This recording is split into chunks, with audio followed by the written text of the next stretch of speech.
छोटे से अल्पविराम के बाद एक बार फिर से आपका स्वागत है हमारे इस खास कार्यक्रम वास्तु ज्योतिष सागर में। कार्यक्रम को आगे बढ़ाने से पहले हम आपको एक बार फिर से याद दिला दें कि आपके टीवी स्क्रीन पर फ्लैश हो रहे हैं संजय जैन जी के नंबर्स। आप इस पर कांटेक्ट करके अपनी समस्याओं का समाधान प्राप्त कर सकते हैं। समस्या चाहे कुछ भी हो, चाहे वो वास्तु से संबंधित हो या ज्योतिष से संबंधित हो या घर की घरेलू जो समस्याएं होती हैं उससे आप हैं परेशान, सबका समाधान आपको मिलेगा। बस आपने कॉल लगानी है और सर से उसका उपाय जानना है। अगर आप चाहते हैं कि वास्तु को ये देखें और उसी के अनुसार आपका समाधान भी करें तो आप इनसे अपॉइंटमेंट भी ले सकते हैं। सर, हमारे पास जो पिछला मेल था विनीत त्रिवेदी जी का था, आपने इनका जो जवाब दिया बहुत अच्छा था। उसमें एक सवाल आता है कि आपने कहा कि घर की सफाई करें, इनकी समस्या व्यापार से है, तो फिर व्यापार और सफाई में क्या संबंध है? विनीत जी की समस्या व्यापार से है, जरूर ठीक बात है, परंतु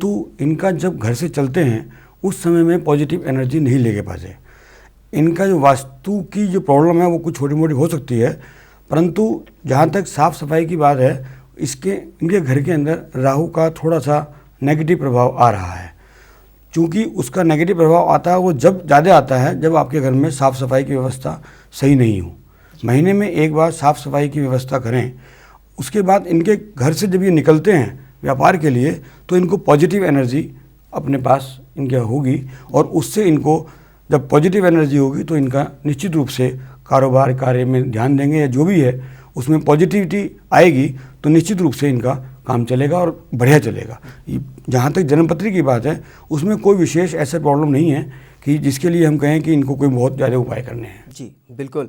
तो विनीत जी, आपने देखा कि क्या करना है, आपको सकारात्मक विचार और पॉजिटिविटी बनी रहे आपके घर में, इसके लिए सफाई का आपको रखना होगा ध्यान और आपका व्यापार जरूर चल निकलेगा। सर, अगला मेल हमारे पास अशोक कुमार जी के यहाँ से आया है। जन्म तिथि है इनकी 7 मार्च 1960, जन्म का समय सुबह के 8 बजे। बड़ौदा से मेल करते हैं, कहते हैं 3 बार मेरी फैक्ट्री जल चुकी है, लाखों का नुकसान हो चुका है, कोई मार्गदर्शन करें, क्या करें कि ये नुकसान बंद हो जाए? अशोक कुमार जी, जैसा कि मैं देख रहा हूँ आपकी जन्मपत्री में मंगल की पोजीशन बहुत बढ़िया नहीं है, परंतु फिर भी आपको एक छोटा सा उपाय मैं बताता हूँ। वो ये है कि बरसात का पानी जब भी हो, जब भी बरसात हो रही हो, आप घर से निकलते टाइम आलस्य ना करें। वजह क्या है कि बरसात का जो पानी है अगर वो आपके शरीर पर पड़ता है तो वो शुभ कारक माना जाता है, क्योंकि चंद्रमा की पोजीशन को देखते हुए उससे आपको अधिक बल मिलेगा। शिवलिंग पर कभी कभी शहद चढ़ा दिया करें, महीने में भले ही 1 बार या 2 बार। दूसरी एक चीज़ और बतलाऊंगा, जब आपकी फैक्ट्री अभी चालू होने वाली है, इसमें कोई विशेष प्रॉब्लम नहीं लग रही है, इसके बाद अपने स्टाफ को कम से कम मंगलवार के दिन मीठा या कोई भी वस्तु जो मीठी हो वो आप बांटें, चाहे प्रसाद रूप में बांटें चाहे आप पार्टी के रूप में बांटें। उससे आपका काम बढ़ेगा और स्टाफ का भी आपके पास जो उनका किस्मत है वो भी आपके साथ जुड़ करके आप बहुत तरक्की करेंगे, क्योंकि इसके अंदर बहुत अच्छा समय आने वाला मुझे लगता है और ये आग लगनी तो निश्चित रूप से बंद हो जाएंगी। जी बिल्कुल सर, आपने जो उपाय बताया बहुत अच्छा है। आपने कहा सर अपने वर्कर्स में मिठाइयाँ बांटे, लाखों का नुकसान हो चुका है, और अगर मिठाइयाँ बांटे तो और इनका जो कॉस्ट और बढ़ गया, तो इसमें क्या रिलेशन? मैंने ये बोला है रंजित जी से पहले आपको कि इनका फैक्ट्री चलेगी। अभी थोड़ा सा पहले ये जो उपाय बताया मैंने, इनको शिवलिंग पर शहद चढ़ाएं, इतना करने मात्र से इनकी फैक्ट्रियाँ चालू हो जाएंगी। उसके बाद स्टाफ को खुश रखें, उनको थोड़ा मिठाई या कभी भी मंगलवार के, क्योंकि मंगल इनका थोड़ा नेगेटिविटी आ रहा है, मंगलवार के दिन उनको कुछ खिलाएं पिलाएं तो वो उनकी किस्मत भी आपके साथ जुड़ करके और ये जो आग लगने की पोजीशन है या और जो परेशानियां आ रही हैं आपके साथ, ये समाप्त हो जाएंगी। जी बिल्कुल अशोक नायर जी, वर्कर्स के बीच मिठाइयों का वितरण करना है आपको, वो कीजिए और साथ ही साथ जो उपाय बताए गए हैं उसका कीजिए पालन। निसंदेह जो आपको घाटा हुआ है उससे उबर जाएंगे और साथ ही साथ आपको आमदनी भी बहुत ज़्यादा और बहुत अच्छी होगी। सर, अगला मेल हमारे पास पिंकी नायर जी का है। इन्होंने जो जन्म तिथि भेजी है वो है 8 मई 1978, जन्म का समय सुबह के 8:05 पर। आजमगढ़ उत्तर प्रदेश से मेल करती हैं, कहती हैं पतिदेव से बहुत ज़्यादा झगड़ा रहता है, बहुत कोशिश करती हैं फिर भी सुलह नहीं हो पाता है, कोई उपाय बताएं कि शांति बनी रहे। पिंकी नायर जी, आपको बहुत छोटे से 2 उपाय बताता हूँ, बहुत सिंपल से। उसमें आपको करना क्या है कि महीने में 2 बार आपको मीठा और नमकीन ये दोनों चीज़ मिला करके, या कहना चाहिए खट्टा मीठा एक वो आता है, नमकीन आती है, या वो आप गरीबों में बांटें।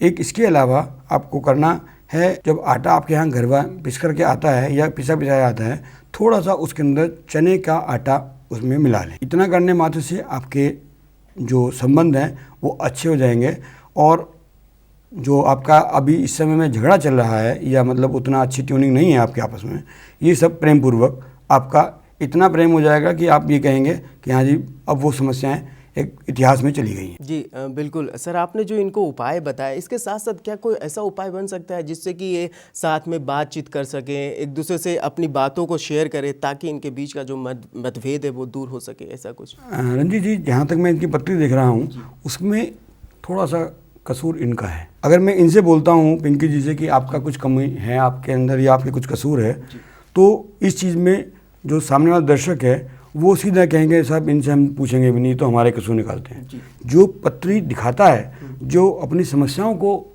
हमारे सामने रखता है, वो कभी भी ये नहीं चाहता कि सामने वाला ज्योतिष या ज्ञानी वो उसकी खुद की बुराई करे। तो हम अगर बजाय उनकी खुद की बुराई करने के, उनसे जो उनसे रिलेटेड ग्रह है उनका उपाय कराते हैं, पॉजिटिव थिंक उनके में आएगी। इसके बाद तुरंत ये करते ही कुछ तो ये खुद पॉजिटिव हो जाएंगे कि भाई हम इनको अब मिलान सही रहना है, सही तरीके से उनसे संबंध बना कर रखने हैं। दूसरी चीज़ ये है कि ये जो हमने उपाय बताए हैं, इसका जो प्रभाव है, ये सूर्य और मंगल का प्रभाव है, ये इससे थोड़ा सा ठीक हो जाएगा। इतना करने मात्र से शनि की, जो मैंने बोला आपको कि चने के आटे, चने की दाल का आटा भी मिलाएं तो शनि भी ठीक हो जाएगा। लिहाजा इनका जो सब ग्रह ठीक हो जाएंगे, इनका खुद का मन ठीक हो जाएगा। पति की इस पत्री के अनुसार गलती नहीं है। यदि मैं कहता हूँ पति की गलती है तो वो मानेंगे ही नहीं। इतना करने मात्र से इनके संबंध सुधर जाएंगे और प्रेम पूर्वक अपना जीवन व्यतीत जी, यानी कि इस उपाय से इनमें सोचने की जो क्षमता है वो परिवर्तित होगी और उसके अनुसार ये कार्य करेंगे और रिलेशनशिप बढ़िया, बहुत बढ़िया हो जाएंगे। जी बिल्कुल सर, बहुत अच्छा उपाय आपने बताया पिंकी नायर जी को। पिंकी नायर जी, जो आपकी कुंडली है कहीं न कहीं ये बता रही है कि कहीं न कहीं कम्युनिकेशन स्किल में कमी है, तो जो उपाय बताए गए हैं उसको कीजिए। इसको करने से आपको सकारात्मक विचार आपको मिलेगा और उसके अनुसार आप कार्य करेंगी तो आपके और आपके पतिदेव के बीच जो मनमुटाव है वो दूर हो जाएगा। थोड़ी सी बातचीत कीजिए, उनकी बातों को समझिए, अपनी बातों को रखिए, आपकी समस्याओं का समाधान जरूर होगा। लेकिन अब समय इशारा कर रहा है जाने को, लेकिन जाते जाते हम आपको बता दें कि आपके टीवी स्क्रीन पर फ्लैश हो रहे हैं संजय जैन जी के नंबर्स। आप इस पर कॉन्टैक्ट करके अपनी समस्याओं का समाधान प्राप्त कर सकते हैं। अगर आपको कोई समाधान बताए गए हैं और उसको आप करने में असक्षम है, यानी आप उसको कर नहीं पा रहे हैं, तो उसका सब्स्टिट्यूट भी है, बस आपने कॉल करना है। यानी कि अगर वो उपाय जो आप नहीं कर पा रहे हैं उसका सब्स्टिट्यूट आपको पाने के लिए सिर्फ एक कॉल करनी है और नंबर आपके टीवी स्क्रीन पर फ्लैश हो रहे हैं। आप चाहें तो मेल करके भी अपनी समस्याओं का पूरा डिटेल हमें भेज सकते हैं। साथ ही साथ आप अगर चाह रहे हैं कि आपकी कुंडली या आपके घर की जो आपका वास्तु है सब कुछ सर खुद आकर देखे, तो आप अपॉइंटमेंट भी ले सकते हैं। यानी सब कुछ है, बस आपने संपर्क साधे रहना है। सर, आप हमारे कार्यक्रम में आए और हमारे दर्शकों की समस्याओं का समाधान किया, इसके लिए आपका बहुत बहुत धन्यवाद। नमस्कार। नमस्कार।